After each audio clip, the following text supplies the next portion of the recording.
നമസ്കാരം. നമ്മുടെ നാട്ടിൽ എന്തും സംഭവിക്കും എന്നുള്ളതിൻ്റെ തെളിവുകളാണ് ഇനി വരാൻ പോകുന്നതും വന്നുകൊണ്ടിരിക്കുന്നത്. ഇവിടെ ഇപ്പോൾ ഹൈക്കോടതിയുടെ വിധി മറന്ന് അതിനെ മറികടന്നുകൊണ്ട് TP വധക്കേസ് പ്രതികളെ വിട്ടയക്കുവാനുള്ള ഒരു സർക്കാർ നീക്കം, ആ നീക്കം നടക്കുന്നു. ആ നീക്കത്തിനെതിരെ ഇപ്പോൾ വിമർശനവുമായിട്ട് MLAയും TP ചന്ദ്രശേഖരൻ്റെ ഭാര്യയുമായിട്ടുള്ള KK രമ അടക്കം മുന്നിൽ വന്നു. പ്രതികളെ വിട്ടയക്കുവാനുള്ള സർക്കാർ നീക്കം ഗുരുതരമായിട്ടുള്ള കോടതി അലക്ഷ്യമാണ് എന്നാണ് KK രമ പറയുന്നത്.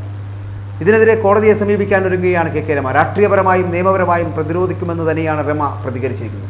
TP കേസിലെ പ്രധാന പ്രതിയായിട്ടുള്ള കൊടിസുനിക്ക് അടക്കം ശിക്ഷാ അളവ് നൽകുവാനുള്ള സർക്കാർ നീക്കം ആദ്യ പിണറായി സർക്കാരിൻ്റെ കാലത്ത് തകർന്നു വീണുപോയതാണ്. ജയിലിനകത്ത് നിന്ന് പോലും കൊടിസുനിയും ടീമും കൊട്ടേഷൻ ഏറ്റെടുക്കുന്ന വാർത്തകളായിരുന്നു അന്നെത്തിയിരുന്നത്. നേരത്തെ കൊടിസുനിക്ക് ശിക്ഷാ ഇളവ് നൽകുവാനുള്ള നീക്കം പൊളിഞ്ഞു വീണത് പലതരത്തിൽ നമ്മളുടെ കേരളം കണ്ടതാണ്. ഇപ്പോഴിതാ വീണ്ടും TP കേസിലെ ചില പ്രതികൾക്ക് ഇളവ് നൽകുവാനുള്ള നീക്കം. KT രജീഷും അണ്ണൻ സജിത്തും മുഹമ്മദ് ഷാഫിയുമാണ് അതിവേഗം പുറത്തിറങ്ങാൻ സാധ്യതയുള്ളവരുടെ ലിസ്റ്റിലുള്ളത്.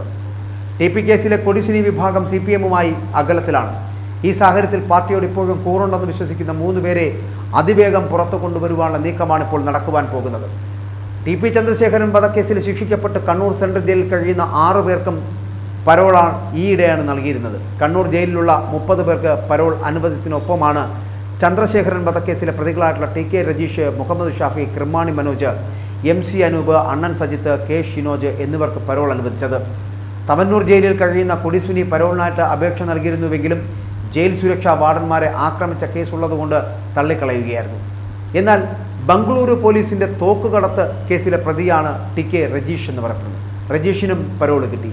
ഇതിനൊപ്പമാണ് പരോൾ നൽകിയവരിൽ 3 പേർക്ക് ശിക്ഷാ ഇളവ് നൽകാൻ ഇപ്പോൾ സർക്കാർ തയ്യാറാകുന്നത്.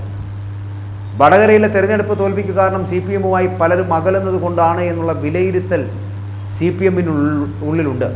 വടകരയിലും കണ്ണൂരിലും ലോക്സഭാ തെരഞ്ഞെടുപ്പിൽ CPM പ്രതീക്ഷിച്ചതിലും അപ്പുറമുള്ള തോൽവിയാണ് അവർ ഏറ്റുവാങ്ങിയത് എന്നുള്ളതാണ്.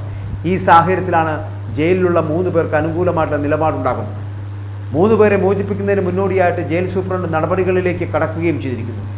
പോലീസിന് അവരുടെ ആ സുരക്ഷാ പ്രശ്നങ്ങളടക്കം അതെങ്ങനെ കൈകാര്യം ചെയ്യണമെന്ന നോട്ടീസിൽ ജയിൽ വകുപ്പ് നൽകുകയും ചെയ്തിരിക്കുന്നു. പോലീസിൻ്റെ റിപ്പോർട്ട് അനുകൂലമാകുമെന്നുള്ള പ്രതീക്ഷയിൽ തന്നെയാണ് നീക്കം. അങ്ങനെ അനുകൂല റിപ്പോർട്ട് നൽകിയാൽ ഇവരെ 3 പേർക്കും ശിക്ഷാ ഇളവിന് വഴിയൊരുങ്ങാൻ പോകുന്നു. പോലീസിന് കണ്ണൂർ ജയിൽ സൂപ്രണ്ട് അയച്ച കത്ത് പുറത്തു വന്നതോടുകൂടിയാണ് സർക്കാരിൻ്റെ നീക്കമൊക്കെ ഇപ്പോൾ വലിയ ചർച്ചകൾ ആകുന്നത് എന്നതാണ്. ഇളവില്ല, ജീവപര്യന്തമാണ് ഇവർക്ക് കോടതി വിധിച്ച ശിക്ഷ. ഹൈക്കോടതിയുടെ അപ്പീൽ തള്ളലിലും ഇത് വ്യക്തമായി. അതുകൊണ്ട് തന്നെ ഇത്തരമൊരു ശിക്ഷാ ഇളവ് നീക്കം നിയമവിരുദ്ധവുമാണ്. സുപ്രീം കോടതിയിൽ നിന്നും അനുകൂല ഉത്തരവുണ്ടെങ്കിലേ ഇവരെ പുറത്തുവിടാനും കഴിയും. TP ചന്ദ്രശേഖരൻ വധക്കേസിൽ ഒരാളൊഴികെ മുഴുവൻ പ്രതികൾക്കും പരോൾ ലഭിച്ചത് ആശങ്ക ഉളവാക്കുന്നു എന്ന് KK രമ MLA മുമ്പ് പ്രതികരിച്ചിരുന്നു. കൊടും ക്രിമിനലുകളായ പ്രതികൾ ഒരേ സമയം പുറത്തിറങ്ങുന്നത് നാടിൻ്റെ സമാധാനത്തിന് ഭീഷണിയാണ് എന്നും പരോൾ അനുവദിക്കുന്നതിന് പോലും വിലക്കുള്ള പ്രതികളെ പുറത്തിറക്കിയതിന് പിന്നിൽ ഇവരുടെ രാഷ്ട്രീയ നേതൃത്വത്തിന് മറ്റെന്തെങ്കിലും ലക്ഷ്യമുണ്ടോ എന്ന് പരിശോധിക്കണമെന്നും കൂടി രമ ആരോപണം ഉന്നയിച്ചിരുന്നു. വടകരയ്ക്ക് അടുത്ത് വള്ളിക്കാട് വെച്ച് 2012 മെയ് മാസം 4-ന് RMPയുടെ സ്ഥാപക നേതാവായിട്ടുള്ള TP ചന്ദ്രശേഖരനെ ഒരു സംഘം ബോംബെറിഞ്ഞ് വീഴ്ത്തിയ ശേഷം വെട്ടിക്കൊലപ്പെടുത്തുകയായിരുന്നു. CPM വിട്ട് വഞ്ചിയത്ത് RMP എന്ന പാർട്ടി ഉണ്ടാക്കിയതിൻ്റെ പക തീർക്കാൻ CPMകാരായ പ്രതികൾ ചന്ദ്രശേഖരനെ വെട്ടി കൊലപ്പെടുത്തുകയായിരുന്നു എന്നായിരുന്നു ആ കേസ്.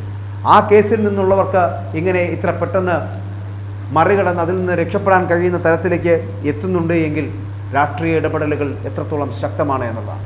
കൊടിസുനി CPMുമായി അകലം പാലിക്കുന്ന സാഹചര്യത്തിലാണ് മറ്റു 3 പേരെ ഇപ്പോൾ പുറത്തേക്ക് വിടുവാൻ ഹൈക്കോടതി വിധി മറികടന്നുകൊണ്ട് TP വധക്കേസ് പ്രതികളെ വിട്ടയക്കുവാനുള്ള സർക്കാർ നീക്കം നടക്കുന്നത്. അത് വിമർശനമാകുന്നത്. എന്തുകൊണ്ടാണ് അത്തരത്തിലൊരു സ്ഥിതിവിശേഷം ഉണ്ടായതെന്ന് പരിശോധിക്കേണ്ടത് ഈ പാർട്ടി കൂടിയാണ്, ഈ സർക്കാർ കൂടിയാണ്. അപ്പോൾ സർക്കാരിൻ്റെ നിലനിൽപ്പിന് ഇത്തരത്തിലുള്ള രാഷ്ട്രീയ ഗുണ്ടകൾ അത്യാവശ്യമാണ് എന്നിരിക്കേണ്ടിയിരിക്കുന്നു. കൊടിസുനി അടക്കമുള്ളവരുടെ CPM വിരോധം, CPM നിന്നുള്ള അകലം പാലിക്കൽ മറ്റു പുതിയ ആൾക്കാരെ കണ്ടെത്തുന്നതിലേക്ക് ഈ പാർട്ടി നയിക്കുന്നുണ്ടോ എന്ന് ചിന്തിക്കേണ്ടിയിരിക്കുന്നു. KT രജീഷും അണ്ണൻ സജിത്തും മുഹമ്മദ് ഷാഫിക്കുമാണ് ഇപ്പോൾ ഇളവ് നൽകാൻ പോകുന്നത്. അങ്ങനെ 3 പേരെ കൂടി ഉൾപ്പെടുത്തിക്കൊണ്ട് എന്ത് നീക്കമാണ് ഈ പാർട്ടി നടത്താൻ പോകുന്നത്? പാർട്ടിക്ക് ഇവരെ കൊണ്ടുള്ള എന്ത് ഉപയോഗമാണ് പാർട്ടി ഉണ്ടാക്കിയെടുക്കാൻ പോകുന്നത്? ഇങ്ങനെ ചോദ്യങ്ങൾ നിരവധിയാണ്. ഒരു മനുഷ്യനെ 52 വെട്ടുകൾ വെട്ടി കൊലപ്പെടുത്താൻ കഴിഞ്ഞിട്ടുള്ള തരത്തിലേക്കുള്ള ഉപകാരം ചെയ്തു കൊടുത്ത ആൾക്കാരാണ് ഈ പ്രതികളെന്ന് പാർട്ടിക്ക് തോന്നുന്നുണ്ടെങ്കിൽ അതുകൊണ്ടാണല്ലോ വീണ്ടും കൊടിസുനി മാറി അകലം പാലിക്കുമ്പോഴും പുതിയ അക്രമകാരികളായിട്ടുള്ള ഗുണ്ടകളെ പാർട്ടി സ്വാധീനത്തിലേക്ക് കൊണ്ടുവരുന്നതും അവരെ രക്ഷപ്പെടുത്തിയെടുക്കുന്നുള്ള ശ്രമം നടത്തുന്നതുമെന്ന് കേരള സമൂഹം ചിന്തിച്ചാൽ തെറ്റ് പറയാൻ കഴിയില്ല. സഖാക്കളെ, സർക്കാർ ഒന്നുകൂടി ആലോചിക്കേണ്ടിയിരിക്കുന്നു. ഈ ചെയ്യുന്നത് ശരിയാണോ എന്ന് ഒന്ന് ഇരുത്തി ചിന്തിക്കുക.